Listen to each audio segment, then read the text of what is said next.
Good afternoon, everyone.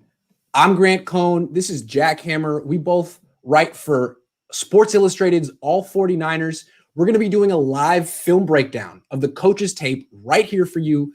I've been doing film breakdowns the last year or so. Jack Hammer is a former coach who knows a lot more about football than me. He was a longtime reader of mine at the PD, and now we're working together. And this is going to be the first film breakdown we've ever done. And I'm excited because basically I'm just going to pull up plays and ask Jack what he sees, and then we'll go from there.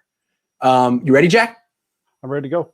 All right. We're going to start with Jimmy, and we're going to start with a couple of his good plays because it wasn't all bad, and then get into bad Jimmy. So we're going to start with good Jimmy. Let me share the screen. Boom. Okay, here we go. This is the one of two good Jimmy clips. This is 10:23 first quarter, 3rd and 3. We'll watch it from this angle first. Straight drop back. Off his back foot. And you can't really see it from this angle, but watch the window he has on this 3rd down. I mean, it's his first read, but watch 55. Almost gets a finger on it and has like that tiny little bit of a space to fit it in. This is early in the game, and I'm thinking that's a confident play from Jimmy Garoppolo. What do you think? Yeah, this is Garoppolo at his finest. This is where we see him, excel. Yeah, he's done this throughout his career time in San Francisco, be able to hit that in route on time like this. Yeah, and the confidence, the poise, the rhythm on 3rd down. This is, I mean, they don't need him to make a lot of plays to win, but they need him to make these plays. And it was an impressive throw. It was right on the money. It was extremely accurate. So that was a good start to the game. And then let me play the second good Jimmy clip because it went downhill fast. That was 10:23 first quarter. This is 8:22, and it's the same drive. This is 3rd and 11 now. Let me show you. And it's the completion to Kendrick Bourne that leads to the 4th and 1. So he throws to Bourne. I mean, it seems like an easy throw, but remember, this is a guy with a high ankle sprain who would get benched, and the coach says he's injured. And he did get hit really hard in this game, but this is early in the game before he's taking those hits. And I just watch his feet, Jack. I mean, what do you see from him? Do you see a guy who's 75% healthy here? I mean, I guess it's hard to say. He doesn't move too much, but he moves enough. He buys time and gets 10 yards on 3rd and 11. It's not the greatest play, but it was the best play he had. Yeah, he's moving fine, and he's I don't really see a whole lot of issue with his back foot on any of his throws, really, as far as the ankle hurting him. That's right. It's the right foot, the back foot. Right. And and there's been a lot of chatter about his back foot coming off the ground on some of his throws. But that's normal for a quarterback to throw the ball. When you're throwing the ball, you really want to be throwing it off your left foot. You drive from your right and throw it off your left. So your right foot's going to be off the ground almost every time you throw it. If you're really, getting into the throw. For sure. There's one clip I want to show you of bad Jimmy where he picks it up off the ground, but the way he does it almost looks like he's protecting it rather than driving. And we can debate that or discuss it and examine. But on that play, that was just good Jimmy's. Let's get into bad Jimmy. Yeah. Bad Jimmy starts 13:54 first quarter. So early on, this is the first 3rd down of the game, and let's see what he does. This is again 3rd and 5. Hold on, 3rd and 5. He's going to miss this on the out to the running back. Yep. And what I would say is, hold on, Jack. You tell me. It's not fair. Sometimes you watch these clips and you say, "Well, this guy was open." What's the read on this? Is McKinnon the read? Because to me, 85 is open now. Well, I'm thinking he's reading those 3, but it looks like I don't see Kittle open. He's got 2 linebackers between him and Garoppolo. Okay, fair enough. On his break. So yeah, he's definitely got to read the left side. This is one of those where if you're looking at it, you're going to notice that Bourne's wide open on the bottom side, but he's never looking that way. This play is designed to go to the left. His eyes are going that way from the beginning. He's looking at Kittle. Kittle's covered by 55. Yep. And you got 51 kind of coming over. So he's that'd be a tough throw between those two. That'd be tough. Yeah. You're asking for trouble. You can see him go to his second read, and then he finally just drops it off to McKinnon in the flat. Okay, so you wouldn't crush your quarterback for this play here? There's not a lot he can do? I wouldn't if that's the way that the play was designed. Like I said, the only thing is he picking the side of the field before he snaps the ball? I don't know how Shanahan's designed that, because if that's the case, he definitely has Bourne open here. But otherwise, Bourne's where's Bourne? Bourne's right where arrow is. Right here. Yeah. Yep. You're right. Good eye, Jack. But, but he never looked at that side of the field. He's a half field reader a lot of the time. Right. And the other thing too, I'd point out on this one is this is his first throw of the game. He's getting hit on his right leg as he throws the ball. Oh, good eye. Let's look at that. The right leg. This is the first third down of the game. Okay. Right after he throws the ball. Yeah. I wonder if they coached the guy to do that. It almost looked like he did it on purpose. It almost looked like a little Greg Williams thing. Hey, tap that leg. See how it feels. Get his attention.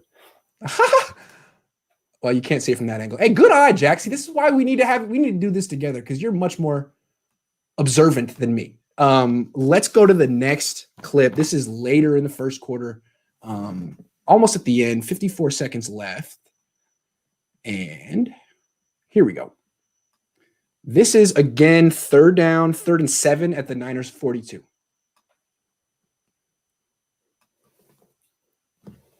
Why did I flag this one? As soon as he hits his back foot, he's got Ayuk open on the exactly go route. And that's a throw that Fitzpatrick was making all game with no hesitation, right?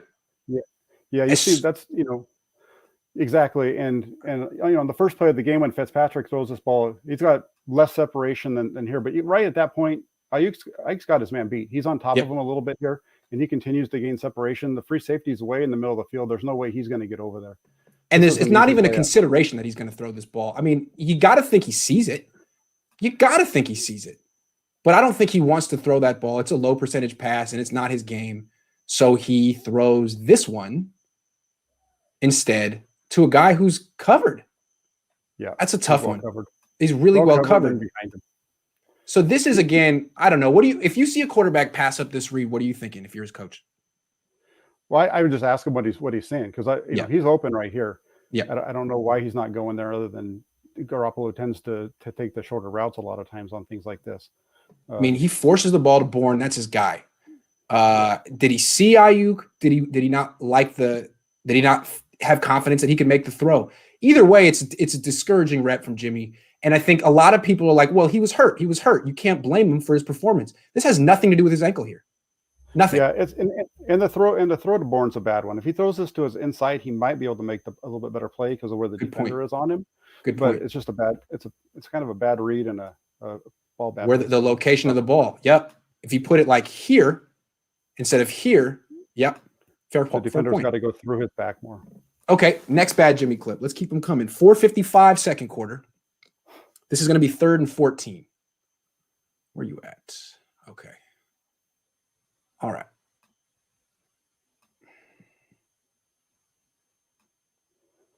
Yeah, this is one of his first throws of the game, really. Okay. I forget this one off the top of my head. So he steps into the pot. He steps into it. Ooh, he hesitates. He's got Samuel wide open. Yeah. Okay, so you can't really see how atrocious this is from this angle, but watch. This is the one. Watch his right foot. He's got pressure, I guess. He steps up. Watch his feet. Right here is where he's feeling the pressure. Yeah, that. And you could say, oh, he's getting everything he has into it, or he's getting that foot out of there because he doesn't know where this guy is. He doesn't know where this guy is. I don't know. You're not in his head. But it's just, that little hop too. The little hop. See what I'm saying? And then he misses by that's not Jimmy. That's bad. Yeah. I mean, what do you see there? Well, his footwork's all messed up here on this. First thing is his lead foot's stepping way off to the side, so he's kind of stepping in the bucket as he throws the ball, and so that's where he's losing his arm strength really. Yeah, and then he's, the follow through the little hop that would make sense with his ankle hurting, but yes, this is just a bad ball. When you see a quarterback throw something like this in the game, are you thinking, you got to talk to him, honestly? But to me, it's thinking like, are you seeing ghosts? Are you concerned about getting hurt? It's a guy who's not going to last in the game much longer, to me. This looks like Brian Hoyer at the end with the Niners in 2017. And by this point, he'd been getting hit a lot because Yeah. this is coming right after the blindside hit on the Dwelly miss. Oh, that was from the press box. You could see that coming. It looked like the guy was running at Dwelly unblocked for like 8 hours. You know what I mean? It was like slow motion. It was like, no. Yeah, oh man, yeah. I felt bad for Dwelly. It was his one snap of the game, and that's jeez, brutal. my guys. Okay, 150 second quarter. I think we're getting to the picks now. Here. Okay. Let's see. This whole series right here is just a really bad series by the 49ers because you've got the first pass where Garoppolo gets knocked down to the line of scrimmage. That's a bad one on the O-line. Right. The second play is a completion to Bourne that he drops. And so instead of getting a 3rd and 3, maybe a first down on that one, you're dealing with a 3rd and 10. That's right. And you're passing when you can't protect him. He's getting hit, and this is about to happen. So keep going. And this one's really well covered by everybody across the board. I would almost say you don't throw this ball. If you're going to throw this ball to McKinnon, if you go hold and roll it, this is really bad ball placement again. If you are going to make this throw, he's covered. He's got, there's. Yeah. I mean, if you want to say he's open, okay, but that ball's definitely got to be over to the box more, which is towards the sideline between the numbers and the sideline. Instead, he lays it up in the air. It just hangs, and that's an easy pick by the free safety. Is there anywhere else he should have went on this play, or it doesn't matter? You can't throw this ball. Here's the thing: the receivers are covered, but the running back is open as you keep rolling. If we're going to stop right here. Mm-hmm. If we're going to talk about him not throwing that ball to Ayuk because Ayuk was open, then you have to say that McKinnon's open here as well. Okay. This ball needs to come out and be out here. Yeah, really close towards the sideline and really make the running back have to go. So that way it's either caught by McKinnon or it's an incompletion. The worst thing you want to have on that throw is an incompletion. Well, what about the wide receiver at the top of the screen? I know, again, he's only going to read half the field because he's Jimmy Garoppolo, but what's up? Well, let's go take a look at it. It's Bourne, or I don't know who it is actually. I mean, does he not win at the line of scrimmage? Is he not as open as Ayuk was? Now it's 3rd and 10, but still, I don't know. He's coming open, and it looks like on this one, Garoppolo wants to go to Kittle over the middle first. He pulls it back down, and then that's when he throws the really bad ball. So he's looking at Bourne over here. He's looking that way. He's looking to Bourne, pulls it back down. Pulls it back. So that must have been Debo out there. Yeah, I and think he throws it to McKinnon. And if this ball's outside, we're looking honestly, if it's over here. Yeah. This is terrible placement. Think of the throw on a similar play to this that Mullins made against the Jets. It's almost the same play where Mullins is looking to the right, except for on that play, Mullins is looking to the right. Is it the Giants or the Jets? Correct. Yeah, Giants. Yes, one of those McKinnon. Yep, to McKinnon. It's the throw that he makes to McKinnon. It's kind of the same thing, but on that throw that he made, when he makes this throw to McKinnon, when Mullins does, he throws this ball outside, makes McKinnon adjust and catch the ball. Whereas this one's just hung up on, and it's thrown into no man's land with where he's again. His footwork is just all over the place, man. I mean, why did he not get it out where he needed it to be? Because his feet weren't set. He missed way inside. Anyway, all right, last Jimmy, and then let's get to the coaches. Because I have some questions with them too. This is 26 seconds left in the first half, and this is the second pick. This is pretty much the end. And again, you blame Garoppolo, but Shanahan didn't need to be calling these passes in this situation. They should be in the locker room right here. They should be in the locker room. So this is 3rd and 10. What's going to happen here? He's got him open. Yeah. He's got him open at the second level. This is a throw that we've seen Garoppolo have a lot of trouble with, though, in San Francisco, where they have a kind of a deep curl with another secondary curl or in right behind that. He has a hard time getting over the first guy and into the second one. And again, his feet are all mixed up. Look where he's stepping down the seam on the left side, and that ball comes out. His arms down. His arm. It's just he's all out of whack at this point. Yeah, watch the feet. You're not going to have precise ball placement if you're stepping away from the throw. I'm sorry.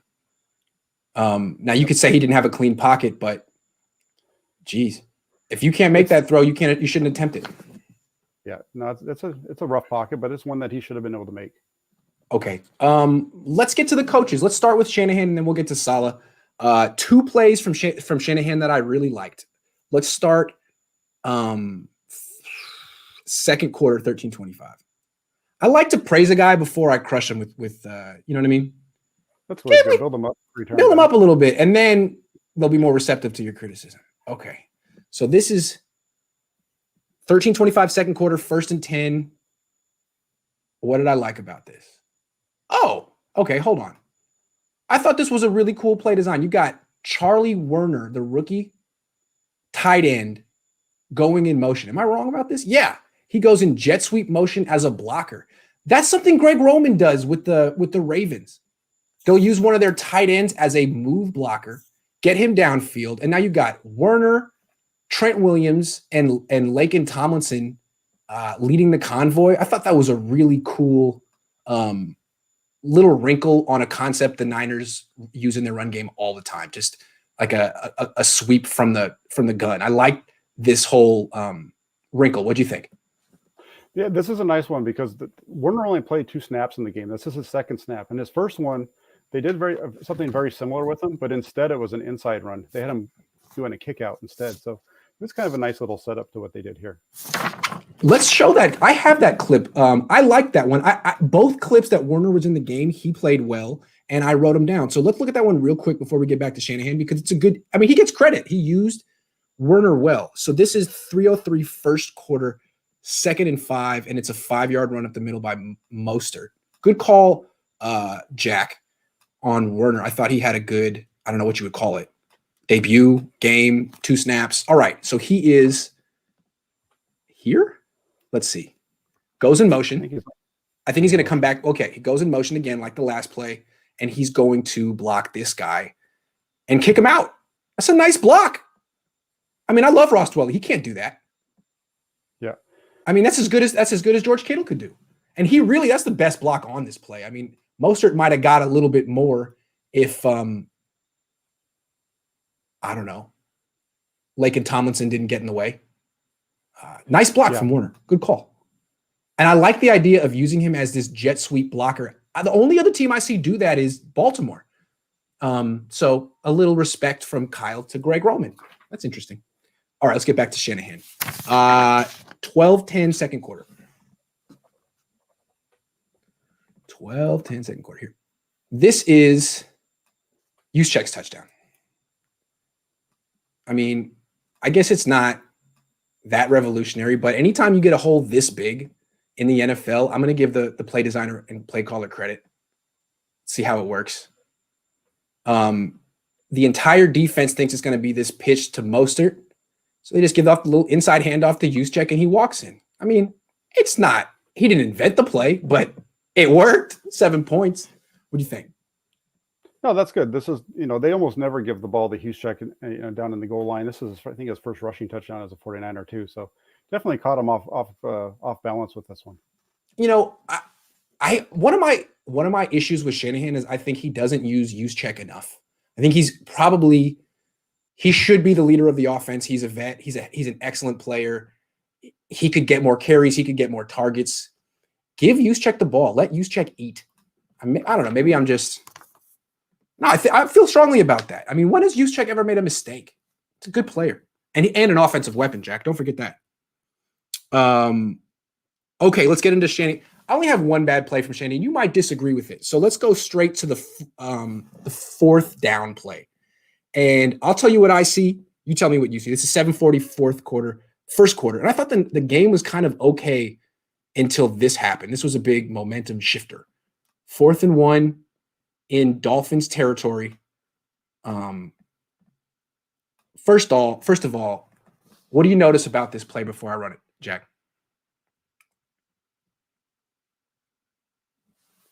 Did I lose you? I lost you. All right, you back? Can you hear me? Okay. Before I run this play, Jack, what do you notice about it? About the formation? Well, it's 4th and 1. When I was looking at this, what I'm seeing is, they're in shotgun. It's 4th and 1, and if they're going to run the ball, there's only one way they can run the ball. It's going to be to the left side. Exactly. As you roll it, this play looks very similar to the one that we just talked about, where we're giving them props, except for this time around, you get no push out of your left tackle or left guard. I mean, I just don't like the call even before it starts because you're in the shotgun.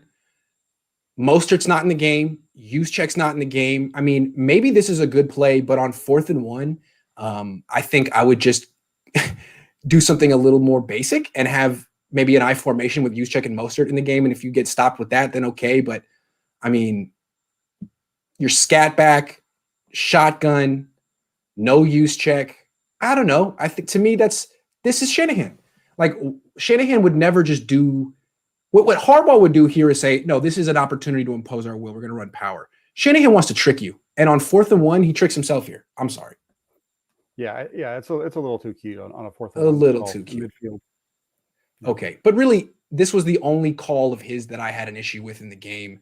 I think, I had an issue with how infrequently he ran the ball, but this call in particular, I didn't like. Now let's get to Saleh. And I'm going to start, really, I don't have much. Well, let's do one play that he did well. And I don't have a whole lot to say. I really want to ask you what you see it. We've been really harping on Saleh about the zone read and mobile quarterbacks. And the Dolphins have Lynn Bowden, this guy who had a bunch of plays running the zone read, and he didn't have any success really.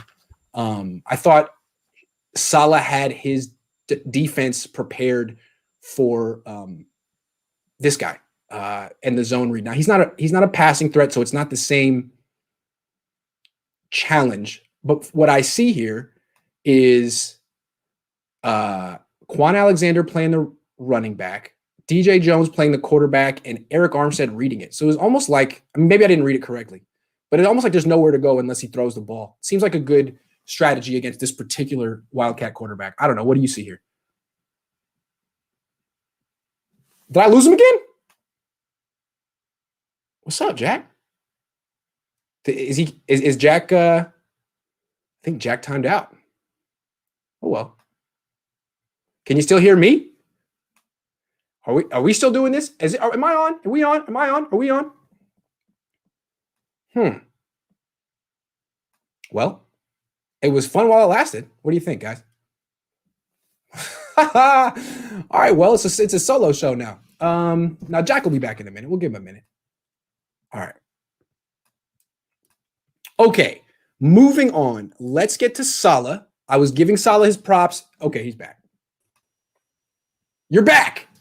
We got a Leo Luna situation. It's all good. Don't worry about it. Yeah. Did you see the clip that I showed you?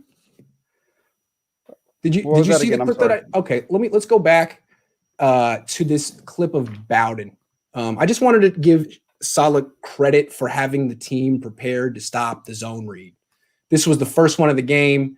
They bring this guy in Bowden to be like their Wildcat quarterback. And what do you see here? I mean, Armstead's reading it, which is interesting because you never see Saleh actually ask his players to read anything. It's always all gas, no brakes. Quan Alexander's in the right spot. DJ Jones gets pressure. Now you got 3 guys defending 2. I don't know. I just thought they were really well prepared. What do you see there? No, they're doing a good job of doing their jobs, taking care of their responsibilities. Because against the option, it's a little bit different. But they attack it pretty well. You got Armstead's right there at the mesh point is really what happens, and to blow this play up. That's really kind of where it goes.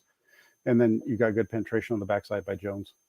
So good work, Saleh, preparing his defense for a wrinkle that maybe not a lot of people know about with the Dolphins. This Lynn Bowden guy. Okay, now we have to address what Saleh did with his coverage and Brian Allen in particular.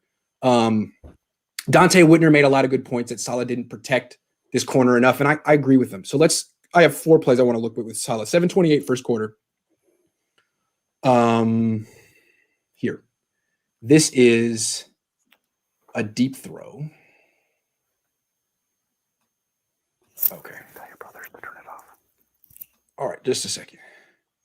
We got 7:28 first quarter, 2nd and 10. This is 2nd and 10. So you got, what do we got here, Jack? We got man-to-man coverage with 1 safety deep. 3. Is it? Which one are we on? Is this the second play of the game? This is second quarter, 2nd and 5. No, hold on. This is first quarter, 7:28, 2nd and 10 at the Miami 44. Yeah, this is running back. It looks like man. Okay, so it's cover 1. And right off the bat, I would not, if I were Saleh, I would cross cover one out of my play sheet with Brian Allen on the field. If you're going to call man, you got to go 2-man. You can't let this happen. You should anticipate it. If you're calling cover one, you know where the ball's going to go. You know where the ball's going to go, right? Yep. So to me, like, you can criticize Saleh. You have a practice squad corner on the field. There are certain coverages you have to strike out and not call. And one of them is cover one. Now, what does he gain from calling cover one? He has Fred Warner pretend to blitz, but then back out, and he's in like a robber role to take away this slant. Dude, they're not going here, Robert. They're going deep to Brian Allen if you don't give him safety help. Right? Yeah, by this point in the game, you have to know that, because we've seen him already do it in the beginning, the first drive. If Akello Witherspoon were out here, this would have been the right call.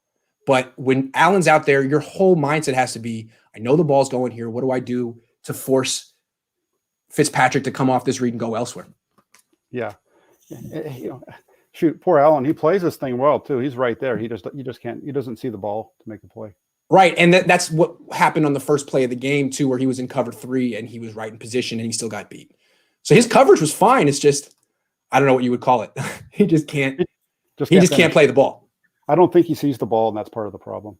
Yeah. So Saleh, he's a very good defensive coordinator, but when you're in an emergency situation, you have to have an emergency game plan, and that means not calling this, even though theoretically it would have worked if they were going there. What is the situation here? We're 2nd and 10. You think you're going to go here, try to get 7 yards? No, they're going for the whole thing. Real quick, before we move on, we showed Jimmy Garoppolo not even really pass this throw up all day. Not Ryan Fitzpatrick. No hesitation.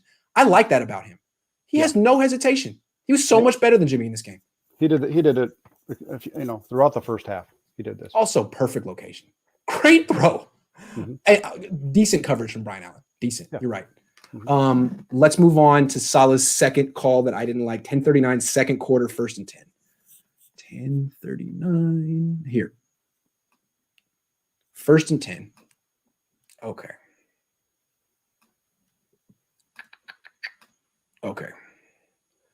Well, I don't remember exactly what this is. It looks, again, like man-to-man coverage. You got this is who? Allen? That's Allen. Yeah, that's Allen here. This is man coverage. He doesn't get a hand on it. He's just terrible. Toasted. But again, you got Tart over here doing what? Why is your safety here? So you can double this guy? No. I think the tight end was down here. Okay. Oh, you're right. Yeah. Tight end here. Okay, sorry about that. If I get it off of that, man, it's tough. Okay, you're right. Let me bring it back. Tight end. Okay, so you got Jason Verrett over here. Again, though, this is cover 1. I would feel much more comfortable with cover 2.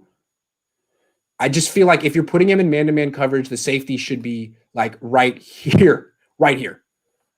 Just make Fitzpatrick throw anywhere else. That's your job. Saleh does so many things well, but a Belichick would never let Brian Allen lose a game for him. No, and in this one, you've got Ward kind of cheating over that way a little bit.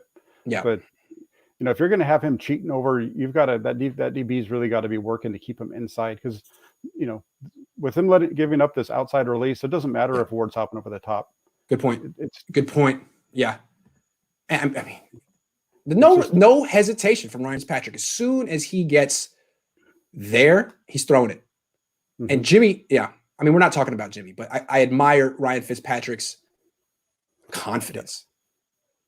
Nice throw. Nice throw. All right. Okay. So again, middle of the field, not helping Allen in man-to-man coverage. 9:26 second quarter. This is going to be 2nd and 5. 9:26. This is the same drive. It's like 3 calls in the same drive that really bugged me.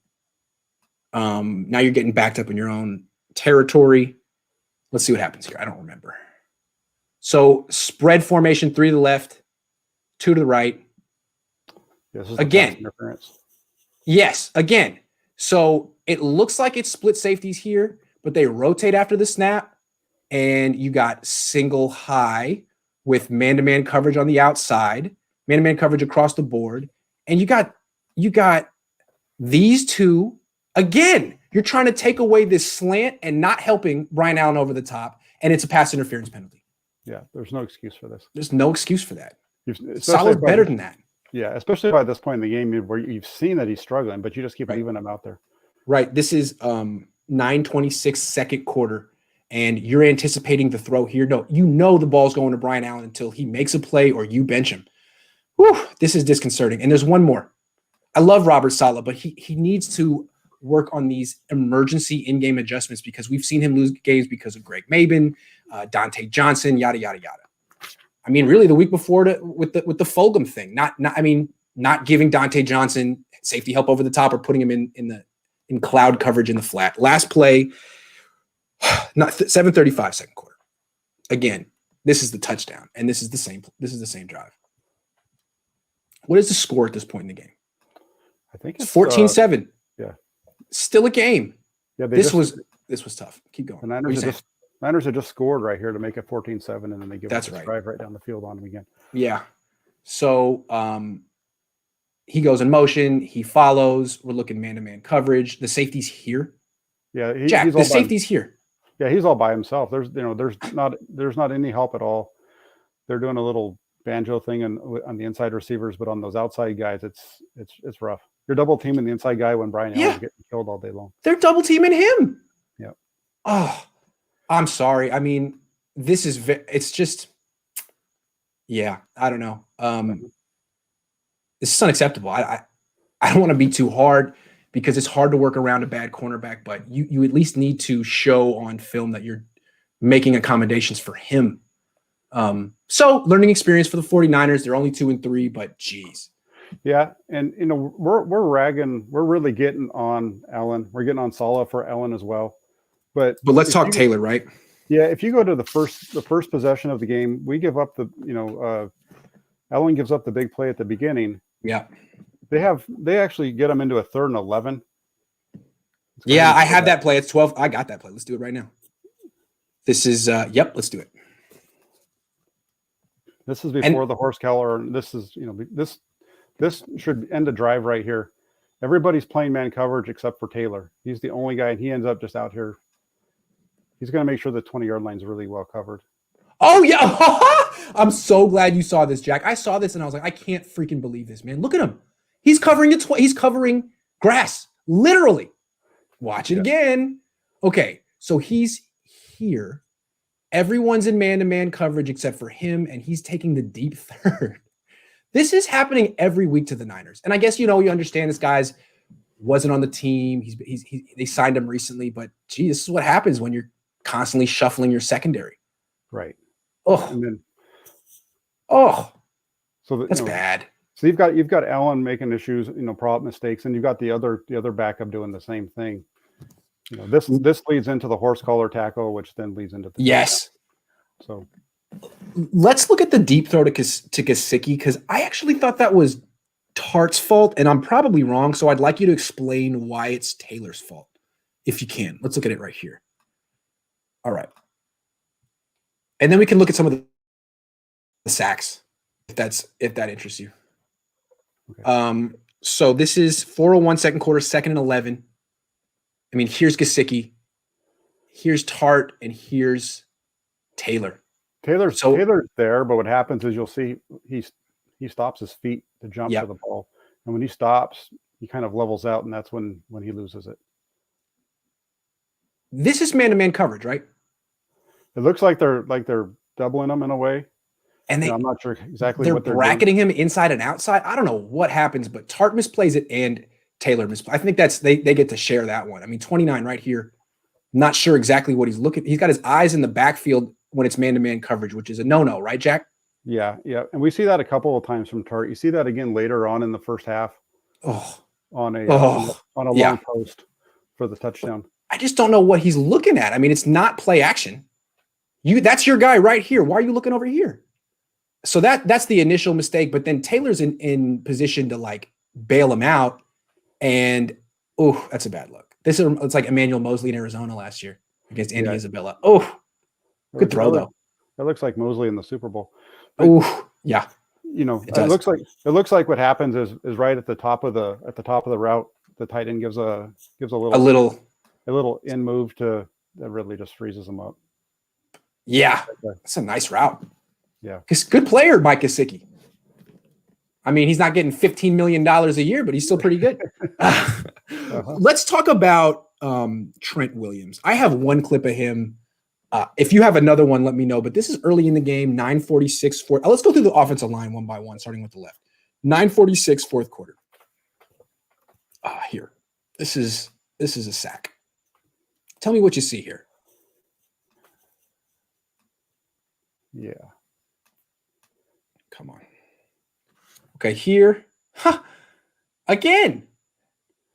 He doesn't know who to block, Jack. Yeah. No, he doesn't know who to block. He's stepping out, and this is the second week in a row where he gets beat bad inside. Yep. Now, keep going. The worst part about this one is he turns after the sack's given up and starts getting on Tomlinson. I don't know why he's yelling at Tomlinson, who's covered up. Tomlinson's got his man that he's got to block. That's the point I was going to make. Who did Trent Williams think was going to block 92? How could Laken Tomlinson possibly block 92 when he's covered? How? Yeah. And you can't turn out and give the inside guy a direct line to the quarterback. Okay, so that happens, and I want to. He actually yells at Tomlinson after the play. You'll see him. Yeah, like, dude, what are you doing? No.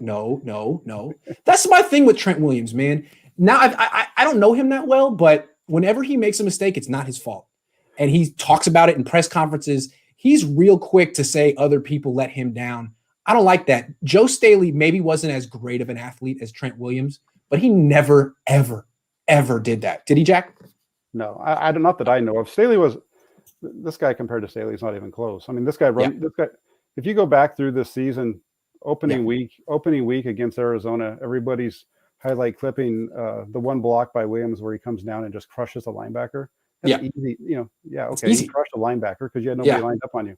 Fourth and one. Can you get your guy out of the hole so we can get a first down now? Absolutely not. He hasn't been able to all year. Let's go to Laken Tomlinson, 2:16 first quarter. Again, I don't remember these plays off the top. I just wrote them down. So maybe I'm nitpicking. Maybe it's nothing. Let's check it out. Let's see what this is. Laken Tomlinson, 2:16 first quarter, 1st and 10. Oh yeah. Yeah, this one's really on all three of them in the middle. Okay. It's going to be Tomlinson and Garland, and then watch Mostert kind of get in there at the end. Yeah. Yeah, it's the three of them not figuring out how to block the two of them, right? Yeah, and then the center gets knocked down. Yes. So you got Tomlinson. He wants 92, but then realizes no. Trent Williams is taking 92. These guys can't figure out who blocks. So Trent Williams decides he's taking 92. Laken Tomlinson has to change direction, get 98. Too late. Center gets beat. Mostert comes out to help. But really, Laken Tomlinson, I don't know. It's hard. I mean, you have to ask Shanahan. It's a miscommunication issue. So it's really the whole offensive line. I'm not going to put it all on Tomlinson. It's all five of them. Yeah. It's a really good blitz because what's happening is it's pulling the guard to the right or the center to the right a little bit. Yes. And then boom. Yeah. And he's got to step back out. And then you've got a running back who just kind of half goes in there. This is where I think they really why you see a lot of McKinnon in there at times. Yeah. McKinnon is such a good pass blocker. He's really underrated. I see what you're saying. He doesn't get his full body in front of the guy, does he? No, he just kind of goes in there and it looks like he's hitting a blocking bag and then spins around. Hey, good eye. See, I never played the sport, so I've studied it for a decade, but these are little things that you would pick up on if you played or coached. Yeah, that's not really blocking. Good call, Jack. Let's move on to Brunskill. I have one clip of Brunskill. Poor Brunskill. 10:27 first quarter, right off the bat. The Niners were working hard to get Jimmy Garoppolo killed in this game. Or maybe Jimmy was, or maybe Kyle. I don't know. Maybe it was just Miami. But we got Brunskill on the right. A lot of bear front. You notice that? Yeah, they've covering. Yep, I noticed that. That was interesting. Set the edge, take away the inside stuff. That was interesting. Attack him up. They still averaged a nice yards per carry, but okay. Brunskill here, just changing directions. It's just late. Yeah, he doesn't. I don't know. Is that unfair to put that on him? That's tough. That's a tough one, but there's got to be some kind of communication to let him know that he's coming. Yeah, I mean, this is too easy. It's huge. So I feel for Jimmy Garoppolo. I mean, we're all saying like, Jimmy, he's kind of turned into a pumpkin. Clocks up with Jimmy. Time, like, I don't know, any pocket quarterback is going to struggle behind this offensive line. Yeah, he just spoiled people in 2017. He made anything seem possible on that 1-10 team, and it's not going to be like that anymore. Let's give some props out. Let's give some props to Mostert. Garoppolo was hit so many times in the first, up before this. I think the 2-minute warning. I think he dropped back 14 times and been hurried on 7 of those 14. Yes, and hit 5. So it was pretty rough. Yeah, any quarterback's going to crumble at the end of that. I just want to have a little like Raheem Mostert appreciation, because to me this season isn't over because Mostert's healthy and he's playing great and he really hasn't gotten featured yet. If he runs 18, 20, 25 times against the Rams, anything could happen. So let's just remind Kyle Shanahan who he has on his team real quick, because I love Raheem Mostert and I love any undrafted free agent. And I really think that he has improved this year. I think he's even stronger than he was last year. So here he is. Jimmy Garoppolo cans it to the second play. Good call, Jimmy. And this is 1st and 10 early in the game. Okay, so this linebacker's got a free shot at him. Unblocked. Loops in here. They had success with this all game. Yep. And Mostert makes a miss. Makes a miss and gets to the hole. Gets to the hole. It's beautiful. A lot of guys, even Niner fans, were like, hey, he's a product of the system. He's not that good. He's a gunner. Nah, he's a running back. That's a hell of a play. No, he's clearly their best running back. Clearly. McKinnon, give him more than 11 carries if you can. Yeah, right. Well, I refuse to write off this team while he's on it. Yeah, and I know that this was a question yesterday from the press conference to Shanahan. Maybe we mine. Hold off on that one. And he was right. Shanahan's correct in what he said as an answer. Yeah. They were pretty well balanced until that 2-minute warning. Going back and looking at it, the 2-minute warning, from the 2-minute warning on is when they really, there were 11 runs, 14 passes at the 2-minute warning. Interesting. It was just their issue right now, their biggest issue, other than all the things that the guys are doing, it's first down. They are getting killed on first down this year when you compare it to what they did last year. They're averaging 2 yards less per play. Per play. They've given up 7 sacks already this year on first down, 1st and 10. They gave up 7 all of last year on first down. So check out this run, Jack. I just a really nice cut back. This is a 7-yard gain in the red zone. And what I noticed from Mostert is when he finishes through contact, he finishes forward, which I don't think he did 2 years ago. I don't know. I guess it's not the most impressive run of all time, but you think of him just kind of running to the sideline behind Kittle. He has nice vision. He hits the cutback pretty hard. Runs hard. It's a pretty big hole too, but sometimes with McKinnon, like he'll get here before he sees it. He just reacts a little late. Nice vision, I guess. That's all I'm saying. Good job, Raheem. Do I still got you, Jack? Oh, Jack. It's all right. He'll come back. All right. He'll come back. Let's do one more Mostert before Jack gets back. 7:29, second quarter, if you're following along at home. I'll get Jack in a second. I know he'll be back. Here. This is the main reason to feel optimistic about the 49ers rest of the season. This guy, Raheem Mostert. Jack, come on back. Here we go. Watch it from the end zone. I love watching running backs in slow motion from the end zone. It's one of my favorite things to do. It makes it look even more impressive. That nice little jump cut in the hole. I just lowers his shoulder, bounces off of that guy. Look at how hard he's running. This is a guy who wants to prove himself still. I can't say that about every player on the team right now. Here's Jack. Okay, Jack, this is the last Mostert clip I want to show. I think you remember it. It was just the hardest run he's had ever. I think this is 1st and 10, 7:29 second quarter. Nice block from Juszczyk right here. Nice little jump cut from Mostert. Nothing special, but then lowers his shoulder into contact. Boom, keeps his balance. Bounces off. It's like Alvin Kamara here. Boom, lowers his shoulder into contact. Keeps his feet moving. He didn't do this 2 years ago. I love seeing this from him. No, this was a fantastic run. I remember this one from the game, watching it live. It was just a heck of a run. I mean, this is the kind of effort that George Kittle used to make routinely, and it's the kind of effort that can get an entire team going. I mean, I still think the Niners have a possibility to go on a run if this guy can lead them, because he seems like he's on a mission this year when healthy. Maybe I just want him to be, but that's what I think. Yeah, no, I mean, if he could run the ball like this, they're definitely going to be doing well. This is a Roger Craig, Earl Campbell type run, just the helmet into the chest of the guy, just bouncing off people. Absolutely. Okay, I have 2 more clips that we can go through, and then I think we can wrap it up. The D-line. I don't have anything for Kinlaw. You might. I don't have anything for Armstead, but I have something for Kevin Gibbons and Carrie Hyder. So let's give them their due. I think everyone remembers Carrie Hyder's play, but I loved it. So we can talk about it. But Gibbons first. Gibbons is like always going under the radar. He makes plays, and it's like, who was that guy? So let's give him his props. To me, he's better right now than Kinlaw. He won't always be better, but he's so powerful and low to the ground. He comes off so low. He's hard to block. He spins off people. I mean, I didn't even notice this from the press box, but that's a nice get off and a nice tackle. Kevin Gibbons makes a play like this every game. Yep, he sure does. He's a nice little story. He's a undersized guy, but those guys are really tough on your inside. There's not a whole lot of space to get to him for a lineman.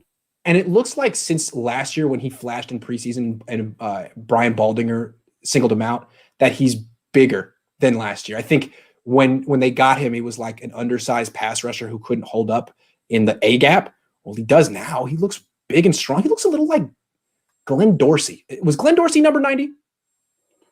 I think he's 92. I forget. Maybe Isaac Sopoaga was 90. Anyway, he looks good. No, he's got a nice low base, and he's able to just drive through. Yeah. Real quick, Carrie Hyder, and then we'll go. Carrie Hyder is having a terrific year. They talk about guys who have stepped up. I don't know how many Niners have stepped up this year, but he's one of them. Yeah, he's been a nice surprise. I think this is the right one. I might be wrong. This doesn't actually seem right. Hold on.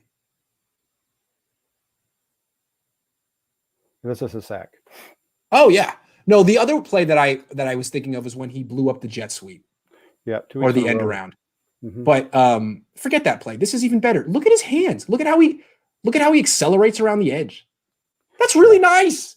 I mean, if Nick Bosa did the same exact thing, Pro Football Focus would have created a new award for him. But Carrie Hyder does it, and he's like, yeah, okay, that's pretty good. No, great job, Carrie. Yeah, I think this is a 3rd or 4th sack on the year. Yeah, and he's made big plays the last 2 weeks, like you said, in the running game on those. At some point, I wrote this earlier this week. Teams are going to realize that they can't be running reverses at him. He does such a good job of staying home, and has really made teams pay for it the last 2 weeks. I forgot to write down exactly where that was, but those are basically my only clips. I have one more clip we could do, but it's just CJ one-hopping the guy. I don't know if you want to talk about that. Should we just do it? Okay. I haven't watched that much of the second half for obvious reasons, but I started watching a little bit before Jack and I started, and I made it to this play. It was very early on in the 3rd quarter, and I just couldn't believe it. So I actually made a tiny little 13-second clip and put it on Twitter because everyone needs to see this. I mean, I'm sorry. Kyle Shanahan needs to be held accountable for CJ Beathard because he keeps saying that CJ's improved. CJ does well in practice. CJ deserves another opportunity. Okay, this is CJ. This is 1st and 10 early in the game. He hasn't taken any hits yet. This is CJ. No, let's watch it from here first, because when you watch from here, you're like, what the hell just happened? So this is 10-19, 3rd quarter, 1st and 10. Let's take it frame by frame. It's a play action pass. He turns around and has quite a pocket. I mean, might be the best pocket of the game for the 49ers. He throws this ball and he's wide open and something happens and you're like, did it get tipped? What happened? Okay, so let's watch it. So now I'm thinking like, okay, who tipped this pass? I got to see who tipped this pass. And then what I saw after just floored me. I mean, geez, this is an NFL quarterback. Okay.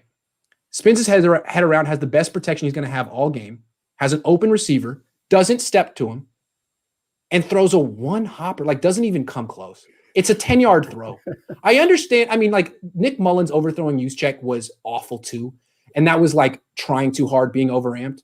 This, I mean, look, I didn't play football. I threw a lot of baseballs growing up. What I see is a guy who A, doesn't step to his target, and B, look at his elbow, man. Yeah. His elbow is below his shoulder. Look, we were not allowed to do that at Bishop O'Dowd. They told you, get your elbow up. You're pushing the ball. You're not throwing the ball, which means he's aiming it. Yep. And that happens. I mean, that's just awful. What do you see, Jack? No, it's horrible. It's almost as bad as, who was it? Wasn't it Kirk Cousins who couldn't even hit the target when he was doing his general? Oh, yes. That's pretty much what this ball looks like right here. I mean, I understand Jimmy Garoppolo's happy feet in those terrible pockets. I mean, it's not good, but you understand why he was doing that. Like CJ, why did you step to the left here? Why did you drop your arm? And the thing is, he was doing this in camp every day. And I'm like, okay, so now CJ's a sidearm quarterback. Who taught him that? Why is he doing that? And I guess, well, if it works for you, do what you want to do. But he didn't. His release point wasn't this low 2 years ago. And here, I don't see what it actually. What's the advantage? If I were like a coach, I'd be like, why are you doing this? What advantage does this serve you? Do you see one? I don't see it. I mean, Phillip Rivers does that, but it actually works for him. Yeah, no, Beathard's just a really rough case. I mean, he doesn't deserve to be the second teamer. He just really doesn't. No, I know he played well against a prevent defense, where everybody was running wide open, but this really kind of showed it this week. Okay. Well, that was fun. I think that was successful. I think that was a really fun film breakdown. And I've been like lagging into like Thursday and Friday to get these things out. People want to see the film breakdown on Tuesday. Wednesday, you're on to the next opponent. I think this was a great start. Let's do it again next week, Jack. Are you down? I'm down. Next week, my internet will be better. The kids won't be here. No homeschooling. So it'll be better. All good. I think this was great. Thanks everyone for watching. We had 300 people in here. That's quite an audience of people that want to learn X's and O's. You guys are nerds. Go drink beer or something. Go lift weights. I'll see you guys later.